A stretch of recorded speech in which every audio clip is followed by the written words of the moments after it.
할렐루야. 찬양대가 찬송하고 또 기악하고 또 이렇게 하나님 영광 돌리는데 앞에서 우리 방종현 성도님이 흐뭇하게 이렇게 웃고 계세요. 얼마나 그 모습이 천사 같은지. 여러분, 우리가 이 찬송을 들으며 음악을 들으며 정말 하나님과 함께 하나 된 마음으로, 그렇죠? 여기 찬양대가 본인들만 찬송을 하는 게 아니고 우리와 연합해서 지금 같이 찬양을 하는 거거든요. 그래서 하나님 영광 돌리는 거죠. 뭐 여기 폼 잡고 있으라고 여기 있는 거 아니에요. 그리고 다 같이 연합하는 거예요. 악기와 찬양대와 온 성도들이. 그런데 그 모습을 바라보면서 하나님 영광 받으신 모습을 생각하며 우리 방성도님이 아주 흐뭇하게 웃으시는데 천사가 거기 앉아 있는 줄 알았어요, 제가. 야, 여러분 얼마나 감사한지. 우리 안에 이와 같이 놀랍게 우리를 향한 사랑과 계획이 2026년에 충만하기를 주의 이름으로 축복합니다. 새해가 밝았잖아요. 병원이야 뭐 말띠해라 뭐 어쩌고 그러는데 더군다나 뭐 빨간 말이래요. 그래서 제가 오늘 빨간 넥타이를 하고 왔는데 그런데 여러분 모르겠어요. 그건 뭐 잘 모르겠고, 새해가 이제 시작되고 저와 여러분들 이 첫 번째 주일, 역사의 주관자 되시는 하나님께서 저와 여러분 가운데 주일을 선물로 주셨기 때문에 여기 있는 줄로 믿습니다. 더군다나 주님의 피로 값주고 사신 이 성전, 복된 교회 위에 저와 여러분 하나님께서 성도 여러분 한 분 한 분을 환영하고 또 축복하시고 저와 여러분 뜨겁게 하나님의 은혜 가운데 충만하기를 주의 이름으로 간절히 바랍니다. 여러분, 우리는 성탄절기를 지내고 있잖아요. 이번 주 이제 오늘까지가 성탄주일 두 번째 주일이 됩니다. 예수 그리스도께서 구유에 오셨던 그 놀라운 사건, 그것을 우리가 환영하고 그 신비를 경험하게 되는 계절, 또 새해의 문턱을 막 넘어가고 있는 그런 시간적인 공간 속에 있습니다. 여러분 달력이 바뀌고, 여러분 달력 다 바꾸셨죠? 네, 새해 달력으로 다 바뀌었어요. 아직도 안 바꾼 분들 1월달 달력이 지난해 걸려 있기 때문에 안 바꾸신 분들도 있을 수 있겠습니다만, 새 달력이 바뀌고 그리고 시간이 바뀌고 숫자가 바뀌게 되면 저와 여러분들이 마음에 아주 다짐을 해요. 아주 비장하게 각오를 합니다. 새해에 더 성실하겠다, 올해는 더 건강하겠다, 올해는 사업을 위해 열심히 하겠다. 여러분 이와 같이 뭔가를 다짐하잖아요. 저와 여러분 가운데 송구영 신예배 때도 뭘 또 다짐한 것들이 있을 겁니다. 내가 이런 일들은 좀 더 해보겠다. 그래서 할 목록들을 쭉 적어보죠. 그래서 올해는 이런 일들을 잘 이루겠다. 왜 그렇게 합니까? 지나간 해 그게 잘 안 됐기 때문에. 그래서 이제는 후회하지 않고 그 일들을 더 잘해보겠다고 하는 그런 몸부림을 하는 거죠. 숫자의 의미를 두면서 더 나은 생활을, 더 나은 삶을 위해서 무엇인가 지난해 잘 못했기 때문에 이건 더 잘해보겠다. 그러니까 여러분, 지난해는 건강을 향해서 뭘 잘못했다 그럼 올해는 건강하기 위해서 뭘 해보겠다. 그래서 올해는 콜라를 좀 끊어보겠다. 이 목사의 고백입니다. 큰일 났네. 이거를 입으로 내뱉었으니 어떡하나. 네, 제가 결단을 하는 겁니다. 한번 그래도 이런 것들은 건강을 위해서 뭐든, 그 회사를 제가 뭐라고 하는 게 아닙니다. 그러니까 오해하지 마시고 드실 분들은 다 드세요. 괜찮아요. 그런데 저와 여러분 가운데 이런 결단들이 숫자가 바뀌면 있단 말이죠. 또 해가 바뀌면 더 많이 해보겠다, 더 열심히 하겠다, 그런 일들이 있습니다. 그런데 여러분 생각해 보십시오. 숫자가 바뀌고 내가 어떤 해야 할 목록들, 결심하는 목록들이 내게 있다고 해서 내 안에 목마름이라든지 내 안에 갈증이라든지 또는 내 안에 실존적인 어떤 존재의 변화가 일어나느냐 말이에요. 2026년이라고 하는 시간이 저와 여러분 가운데 다가왔어요. 그러면 2025년 12월 31일과 2026년 1월 4일 오늘 내가 바뀌어 있느냐는 얘기예요. 존재적으로. 뭘 결단은 어지간히 많이 했어요. 뭐 해보겠다고 뭐 엄청난 아주 진지한 결심들은 다 했지만 내 존재가 바뀌어 있느냐는 거예요. 여러분, 내가 뭐 해야 할 목록을 정했다고 내가 바뀐 게 아니다, 그 얘기예요. 시간이 바뀌었다고 내가 지금 바뀌어져 있는 게 아닙니다. 제가 산티아고 800km를 가기 전에 결단했어요.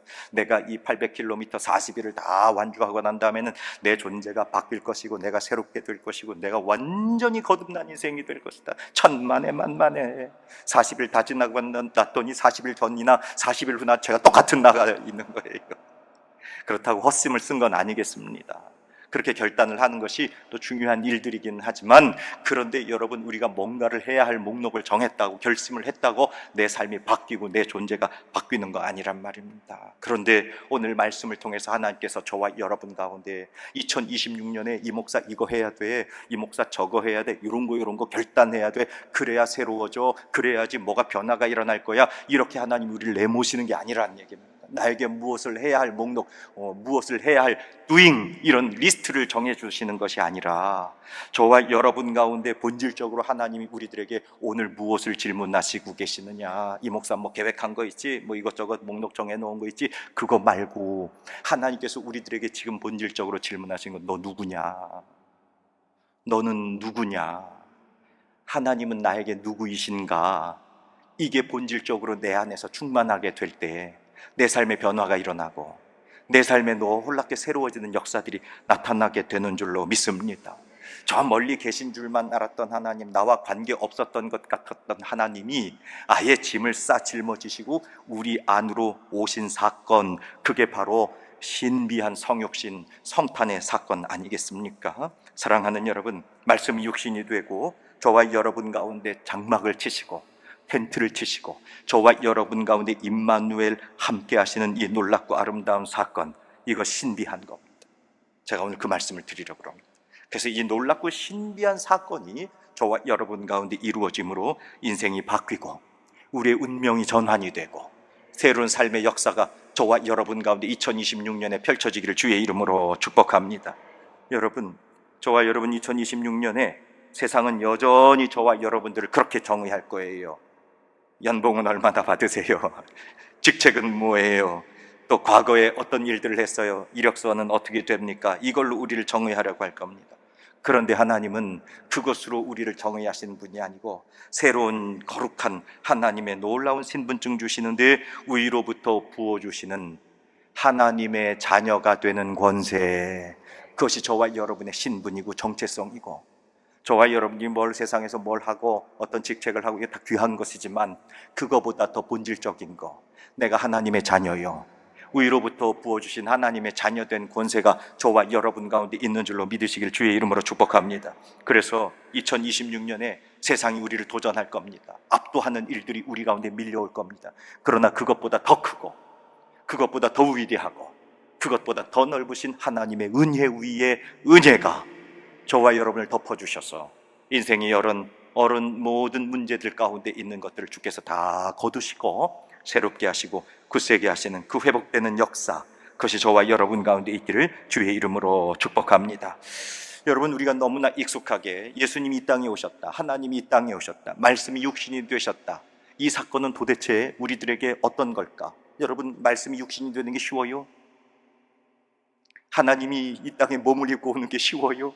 늘 쉽죠. 왜? 말씀이 늘 이렇게 있으니까 늘 듣고 익숙해져 있기 때문에. 그게 쉬운 게 아니에요. 요한복음 1장 10절 말씀에 그 사건을 이렇게 설명하죠. 그가 세상에 계셨다. 세상은 그로 말미암아 지은 바 되었으되 세상이 그를 알지 못했다. 여러분, 그가 세상에 계셨다는 얘기는 무슨 얘기일까? 바깥에 계시던 하나님이 우리 안으로 들어와 버리신 사건입니다. 어떤 위대한 소설가가 한 분 있는데요, 그분이 작품을 해요. 창작을 해요. 소설을 짓습니다. 그래서 소설을 잘 썼어요, 연필로. 그리고 소설 속에 세계를 창조하고 등장인물을 만들고 그리고 주인공을 세웠습니다. 그러니 그 작가는 소설의 안에 있는 거예요, 소설 밖에 있는 거예요? 소설 밖에 있죠. 창작을 하고 있지만 소설 밖에 있는 겁니다. 그게 우리가 일반적으로 생각하는 거예요. 그런데 어느 날 그 작가가 연필 내려놓고 자기를 그 책 속으로 들어가게 하는 거예요. 문장 안으로 들어가게 하는 겁니다. 가능해요? 불가능해요? 불가능하죠.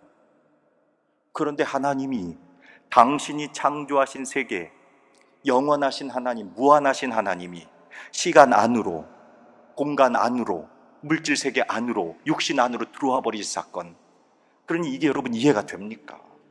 불가능한 일이잖아요. 우리가 납득할 수 없는 일이잖아요. 소설가가 어떻게 연필 내려놓고 자기가 쓴 작품 안으로 걸어 들어갑니까? 그게 안 되는 거죠. 바로 하나님께서 성육신하신 사건, 말씀이 육신이 되신 사건을 C.S. 루이스라고 하는 영성가는 그의 책 순전한 기독교 제4부에서 인격을 넘어서 시간과 너머라고 하는 곳에서 마치 이와 같이 작가가 소설 안으로 들어가는 것처럼 불가능하고 현실적으로 어렵고 감당할 수 없는 일이지만 마치 작가가 소설 안으로 직접 들어가신 사건. 그래서 셰익스피어가 햄릿을 작품을 썼을 때 그때에 햄릿이 셰익스피어를 이해하려면 어떻게 해야 되느냐, 셰익스피어가 햄릿 그 작품 안으로 들어가야만 햄릿이 셰익스피어를 이해할 수 있죠. 그 바깥에 있는 셰익스피어를 햄릿은 결코 이해할 수 없는 것. 오늘 저와 여러분들이 하나님의 창조 세계 속에 있기 때문에 하나님을 이해할 수가 없고 하나님을 만날 수도 없고 하나님을 받아들일 수도 없는데, 그런데 하나님이 직접 저와 여러분 가운데 말씀이 육신이 되셔서 우리 가운데 들어오신 사건이 바로 하나님이 저와 여러분 가운데 거룩한 침투를 통해 우리 심령 속으로 들어오고 창조 주님께서 피조물 세계로 들어와 버리신 사건, 그게 바로 성탄 성육신의 신비한 사건이란 말입니다. 그러니까 얼른 이해가 안 되죠. 근데 늘 우리는 예수님이 이 땅에 오셨다고, 하나님이 이 땅에 오셨다고, 육신을 입으셨다고 말은 쉽게 하는데 바로 그것과 같은 거예요. 얼른 생각해 보면, 아니 어떻게 작가가 소설 안으로 들어가? 안 되죠. 못 들어가죠. 그런데 그 사건을 이루신 분, 하나님이 우리의 세계로 돌아오신 사건이 그와 같은 거다. 놀라운 일이 벌어진, 신비한 일이 벌어진 거죠. 더군다나 여러분, 이 세상은 어떻습니까? 하나님이 처음 천지를 창조하셨을 때 너무나 아름답고 완벽한 세상을 만드셨어요. 우리는 그 동산을 보고 뭐라고 하느냐? 에덴 동산이라고 그럽니다. 에덴이라고 하는 말은 히브리어인데 원래 그 글자의 뜻은 행복이라고 하는 뜻입니다. 여러분, 인간이 죄를 범하게 되고 어디서 쫓겨나게 돼요? 에덴 동산에서 쫓겨나지 않습니까? 그래서 인생은 끊임없이 지금도 올 한해 여러분 1월 1일 날 올해 뭐 해지고 싶어서요? 행복해지고 싶었잖아요. 그래서 사람들이 세상에 뭐 일출되는데 가서 보면서 올해는 우리 가족이 더 뭐 하게 해주세요? 행복해지게 하세요. 우리 자녀가 행복해지게 하세요. 여러분, 왜 인생들은 끊임없이 행복을 찾아요? 행복 동산에서 쫓겨났기 때문에, 에덴 동산에서 벗어났기 때문에 행복을 찾으러 가는 겁니다. 그런데 그 행복을 다시 찾으려면 어디로 가야 되겠습니까? 에덴 동산, 행복 동산으로 가야죠. 그런데 하나님이 만들어 놓으신 그 아름답고 정말 영화롭고 완전한 행복 동산이 다 망가지고 인간의 죄 때문에 황폐하고, 그리고 비루하고 먼지 나고 깨지고 병들고 심지어 하나님을 향해 주먹질해야 되는 그 세상 가운데 불가능할 것 같았던 작가가 소설 안으로 들어오는 것처럼 하나님께서 이 세상에 들어와 버린 겁니다. 사랑하는 여러분, 올 한해 깨끗하고 아름답고 영화롭고 존귀하고 빛나는 복된 장막에, 복된 공간에, 복된 사람들하고 행복한 삶을 사시기를 주의 이름으로 축복합니다. 그래야 돼요. 그래야 돼요. 그런데 우리 삶이 먼지가 풀풀 나고 곰팡이가 있고 냄새가 나고 여기저기 다 무너져 있고 연약한 그런 공간에 있기를 누가 바라겠습니까? 여러분, 저는 축복합니다. 빛나고 향기나고 그리고 하나님께서 베풀어 주신 노홀랐고 복된 인생이 저와 여러분 가운데 열려질 줄로 믿습니다. 그런데 이렇게 연약한 죄가 가득하고 다 무너지고 병들고 깨지고 상한 이곳으로 하나님이 저와 여러분 가운데 들어오셨단 말입니다. 이게 복음의 핵심이에요. 하나님께서 우리 가운데 들어오신 사건. 여러분, 저와 여러분들이 다 깨끗해지고 완벽하고 무엇을 이루었기 때문에 하나님 우리를 찾아오신 게 아니라, 내가 아직 연약하고 내가 아직 죄 가운데 있고 하나님과 원수가 되고 하나님과 불편하고 하나님 앞에 온전히 완전하지 못한 그런 인생 가운데 하나님이 깨진 우리 안에 들어와 버리셨단 말입니다. 나 스스로 구원할 힘이 없다고 하나님 앞에 항복 선언했을 때 그때 하나님께서 우리 안에 들어와 버리신 겁니다. 어느 집이 막 불타요. 그런데 아이가 그 안에 있는 겁니다. 바깥에 아버지가 어디 갔다 와보니까 집이 막 불타고 있어요. 아이고 어떡하나. 그런데 어린아이가 그 집 안에 있어요. 아이고 어떡하나, 아이고 어떡하나, 아이고 어떡하나. 바깥에서 아이고 어떡하나, 아이고 어떡하나. 그렇게만 하고 있을 거예요? 아니면 어떡하겠습니까 여러분? 그 집 안으로 안 들어가겠구나 가만 보니까. 소방대원들이 있는데 내가 들어갔다 더 위험해지지, 그런 생각하십니까? 아니에요. 만약에 우리 아이가 그 불타는 공간 안에 있다고 하는 것을 확인한 아버지라면 내 목숨을 버려서라도 그 불타는 집 안으로 뛰어들어가죠. 우리 하나님께서 바로 그와 같이 우리 인생이 참된 위기와 그리고 인생에 다 처참하게 무너지고 곧 죽을 것 같은 위기 가운데 하나님이 불구덩이 속으로 뛰어들으신 것처럼 하나님이 우리에게 오셔서 저와 여러분들을 업고 구원해 주신 줄로 믿으시기를 주의 이름으로 부탁을 드립니다. 그 하나님이, 그 놀랍고 끈질긴 정말 뜨거운 사랑하시는 하나님이 오늘 저와 여러분 가운데 임마누엘로 오셔서 2026년을 지키시고 붙잡아 주실 줄로 믿습니다. 여러분, 하나님께서는 하나님이 만드신 세상, 하나님의 소유인 이 땅에 들어오셨습니다. 그럼 어떤 일이 있어야 되겠습니까? 집주인이 자기 집으로 어디 멀리 갔다가 돌아오셨어요. 그럼 집안에서는 다 집주인 돌아왔다고 환영하고 잔치하고 기뻐하고 그래야 되잖아요. 그런데 11절 말씀 보십시오. 세상이 그분을 거절합니다. 같이 읽어볼게요. 시작. 자기 땅에 오매 자기 백성이 영접하지 아니하였으니. 자기 땅 자기 백성으로 오신 겁니다. 하나님이 남의 나라 남의 집에 가신 게 아니에요.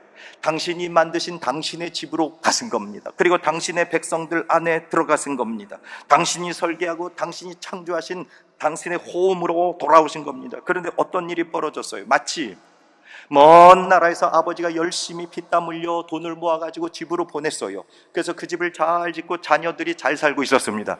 그런데 어느 날 일을 마친 아버지가 집에 돌아오셔서 텅텅텅 아빠 돌아왔다 그랬더니 안에서 하는 말이, 누구세요?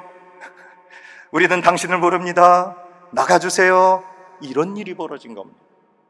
그게 오늘 하나님이 당신의 집에 들어왔는데, 그런데 자기 땅과 자기 백성에게 왔는데 영접하지 않은 사건.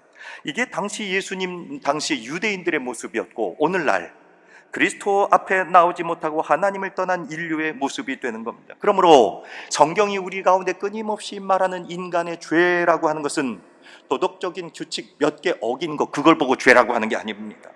참된 주인을 주인으로 알아보지 못하고, 그리고 빛보다 어두움의 세계가 더 편안해서 빛을 거절하고, 하나님 앞으로 나아가지 못한 인생의 고집스러움, 하나님을 자신의 인생의 왕의 자리에서 밀어내고 내가 스스로 왕되어 내가 통치하고 내가 다스리는 삶, 그것이 바로 죄입니다. 하나님의 방문, 하나님의 들어오심을 거절하고 그리고 거부하는 것, 그게 바로 인생의 죄라고 하는 겁니다. 사랑하는 여러분, 그런데 하나님은 이 거절당함 앞에서 그저 물러서지 아니하시고 오늘 여러분들에게 놀라운 말씀을 허락하시는데, 12절 말씀 우리 같이 읽어보도록 할게요. 12절 같이 읽어보겠습니다. 시작.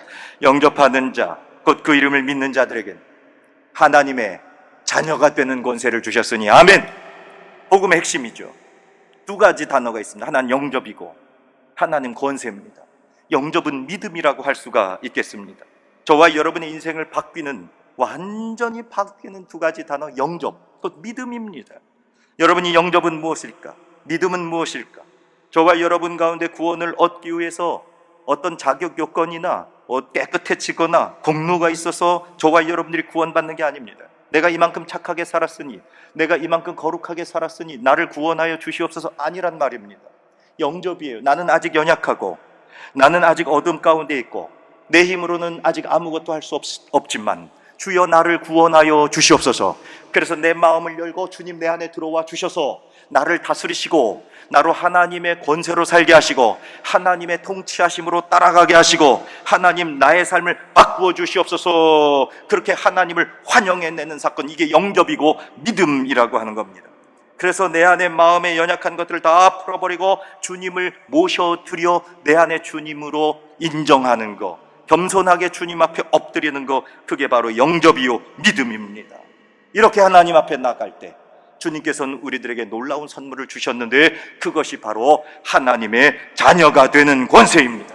그 순간에 과거에 연약했던 것들, 옛적에 연약했던 것들은 다 떠나가게 되고 저와 여러분 안에 아버지의 이름이 들어오게 되고 아버지가 가지셨던 거룩하고 아름다운 유산이 저와 여러분들이 상속되는, 하나님의 것이 하나님으로부터 오는 것들이 저와 여러분 가운데 충만하게 되는 역사, 그러니 저와 여러분의 인생은 바뀌었죠. 이게 새로운 존재가 된 겁니다. 여러분, 2026년 1월 4일이 됐다고 새날이 아닙니다. 내일 1월 5일이 됐다고 새날이 아닙니다. 저와 여러분 가운데 하나님이 내 존재를 바꾸어 주시고 하나님의 자녀 됐다고 하는 이 거룩한 권세가 내 안에서 충만하게 될 때, 그것이 새날이에요. 저와 여러분 가운데 노래 신곡을 불렀다고 오늘 찬양대가 새로운 중앙성가 몇 권, 그거 새 노래를 불렀다고 새 노래가 아니란 말이에요. 새 노래는 뭐예요? 내 존재가 바뀌어서 옛날 노래를 부른다고 할지라도 내 안에 하나님이 계셔서 내가 새로워진 인생이 됨으로 말미암아 부르는 노래, 그게 새 노래란 말입니다. 내가 어제 힘이 있었고 오늘 힘이 있을 겁니다. 그것이 새 힘이 되는 방법은 무엇인가? 내가 새로워지고 하나님이 내 안에서 역사하심으로 말미암아 나타내는 하나님의 권능과 능력과 권세로 살아가는 삶, 그게 새 힘이란 말입니다. 사랑하는 여러분, 오늘 저와 여러분 안에 이와 같이 혈통이나 육정이나 사람의 뜻이 아닌 오직 하나님께로부터 나서 하나님이 주시는 거룩하고 아름다운 권세, 너는 내 아들이다, 너는 내 딸이다, 이것이 하나님의 자녀가 되는 것에 하나님이 우리들에게 허락해 주신 신분증 라이센스란 말입니다. 세상은 끊임없이 저와 여러분들을 어떤 카드 가지고 또는 출입증 가지고 또는 어떤 그 자격증 가지고 끊임없이 저와 여러분들을 정의하려고 할 겁니다. 그거 다 사라지고 말 거예요. 그런데 가장 확실하고 영원한 하나님이 주신 신분증, 너는 내 아들이다, 너는 내 딸이다, 그것이 가장 강한 능력이 되는 거예요. 저와 여러분들이 이와 같이 하나님의 자녀가 되는 권세를 얻게 된 줄로 믿으시길 바랍니다. 어떻게? 14절 말씀이에요. 말씀이 육신이 되어 우리 가운데 거하심에 우리가 그의 영광을 보니 아버지의 독생자의 영광이요 은혜와 진리가 충만하더라. 말씀이 육신이 되어버리신 겁니다. 아까 말씀드린 것처럼 하나님은 저 멀리에서 저와 여러분들 무슨 벼락을 치고 번개를 치듯이 빠작 이렇게 여러 명령하시는 게 아니란 말이에요.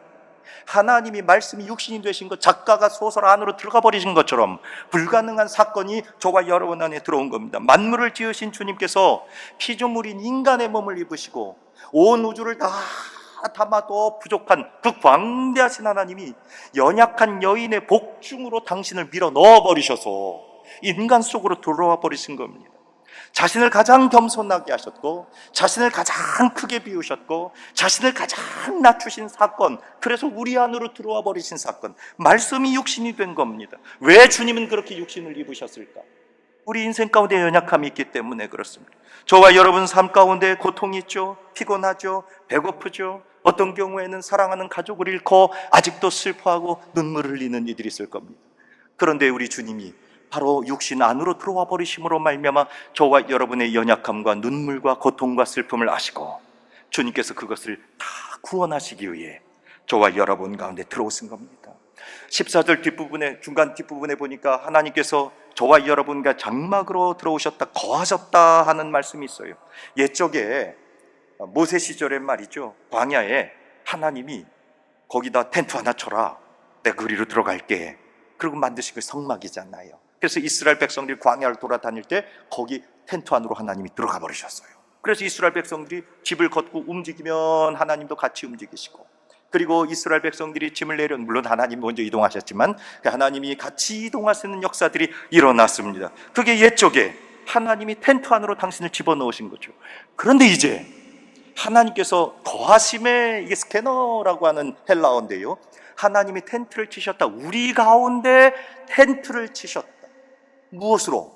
예수 그리스도의 몸 안에다가, 예수 그리스도의 육신 안에다가 당신의 성막 두시고 하나님이 우리 가운데 내려오신 사건. 사랑하는 여러분, 과거에는 광야 텐트 안에 거하셨던 하나님께서 이제는 예수 그리스도 몸을 입고 저와 여러분 가운데 장막으로 매일매일의 삶 가운데 함께 하심을 믿으시기를 바랍니다.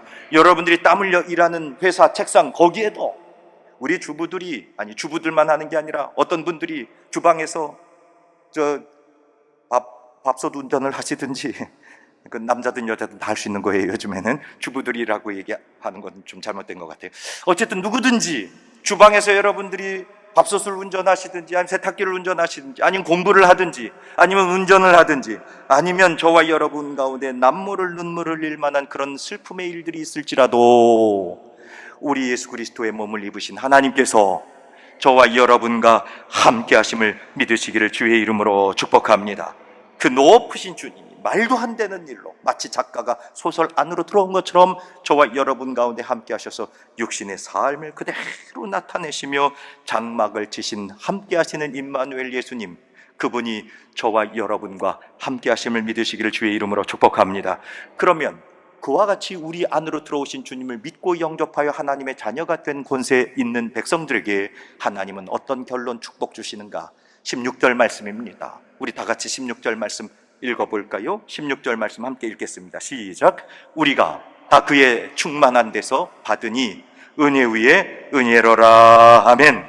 여러분, 은혜 위에 은혜라고 하는 말은 은혜가 많다 이런 뜻이 아니라, 예를 들어서 모세가 광야 시대 때 하나님으로부터 율법을 받았습니다. 그 율법을 받았을 때 그 율법이 우리들에게 끊임없이 생각나게 하는 것은 인간의 죄입니다. 죄가 깨달아지게 하죠. 은혜예요. 여러분, 죄가 깨달아지는 것도 은혜입니다. 죄가 깨달아져야 됩니다. 그런데 율법은 죄가 깨달아지게는 했지만 죄 씻음의 구원은 우리들에게 허락하지 못해요. 은혜가 왔어요, 율법을 통해서. 그런데 예수 그리스도라고 하는 새로운 은혜와 진리가 저와 여러분 가운데 들어오므로, 율법은 우리의 죄를 깨닫게 했지만 예수 그리스도께서는 그 죄가 용서함을 받았노라. 죄를 깨닫게 했던 율법의 은혜 위에 예수 그리스도는 그 죄를 용서하시는 은혜로 저와 여러분 가운데 들어와 버리신 겁니다. 그러니 이전의 은혜가 덮어버린 것이죠. 오늘 2026년에 저와 여러분 가운데 어떤 은혜든지 이전 은혜보다 더 크고 복된 것들로 하나님이 은혜 위에 은혜로 덮어주실 줄로 믿습니다. 하나님께서 저와 여러분들 그와 같이 복 주시는 거죠. 지나간 한 해 하나님의 은혜로 2025년이 잘 지나간 줄로 믿습니다. 그럼 2026년엔 더 놀라운 은혜로 저와 여러분들을 덮어주시고, 고난의 파도도 물리쳐 주시고, 인생에 도전하는 일들도 하나님의 은혜로 덮어주시기를 주의 이름으로 축복합니다. 그래서 날마다 새로워지는 거죠. 마르지 않습니다. 저와 여러분의 필요를 채우고도 넘치는 하나님의 충만한 은혜. 세상은 끊임없이 저와 여러분의, 당신의 직책은 뭐요? 당신의 과거에는 뭐 했어? 당신 얼마 봐두어? 당신은 건강은 어떻습니까? 이런 거를 물을지 모르겠어요. 세상은 소유와 물질의 권세로 우리를 자꾸 평가하려고 합니다. 그러나 하나님은 하나님의 자녀가 되는 것에, 하나님이 저와 여러분 육신을 입으시고 너는 내 아들이다, 너는 내 딸이다 하는 이 진짜 정체성, 나는 누구인가? 너는 누구냐? 하나님의 자녀입니다. 창조주 하나님께서 그 거룩한 시공간을 꿰뚫고 들어오셔서 저와 여러분 가운데 침투하셔서 저와 여러분들 하나하나 찾아내신 줄로 믿습니다. 여러분, 세상이 예기치 않은 일들이 벌어질 겁니다. 오늘 행복하고, 오늘 즐겁고, 오늘 기쁘고 복된 일들로 저와 여러분들이 2026년에 가득하기를 축복합니다. 그런데 오늘 얘기하지 못한 일, 예기치 못했던 일들이 우리 앞에 닥칠 수 있어요. 예배 전에 우리 김동균 권사님 잠깐 말씀 나눴는데, 우리 김봉걸 권사님이 많이 위중하시다고 그래요. 기도해 주세요. 여러분, 어쩌든지 우리 삶에 그런 위기가 올 때도 있고, 또 우리 삶에 마주해야 할 당혹하고 어려운 일들이 있을 수가 있습니다. 그러나 어떤 순간에도 하나님은 저와 여러분과 함께 하셔서 주께서 지키시고 도우시고, 그래서 저와 여러분 새로운 일들, 세상이 우리를 초라하게 만들고 세상이 우리를 압박하고 세상이 우리를 압도한다고 할지라도, 여러분, 나는 그 작가이신 하나님이 소설 속으로 뚫고 들어오셔서 그 불가능한 일을 하셔서 찾아낸 사람, 그 사람이 누구예요? 이 목사예요? 저와 여러분 모두. 그러니 그 하나님이 저와 여러분들 찾으신 예수 그리스도께서 당신 생명 내주시고 구원하신 하나님의 자녀다, 이 놀라운 증거로 여러분 은혜의 몸과 마음을 맡기셔서 올 한해 어떤 도전이 와도 승리하는 우리 온 성도들 되시기를 주의 이름으로 축원합니다. 거룩하신 하나님, 하나님 말도 안 되는 역사에 침투하심으로 우리를 찾아오셔서 하나님의 자녀 삼으시고 그 은혜 위에 은혜를 덮어버리셔서 복되고 존귀한 삶을 살도록 우리를 인도하여 주셨으니, 오 주여, 이 놀라운 은혜 앞에 내가 하나님의 자녀임을 고백하고 그 믿는 확신의 은총으로 올 한해 승리하며 주님 찬송하며 살게 하옵소서. 우리 구주 예수 그리스도의 이름으로 기도합니다. 아멘.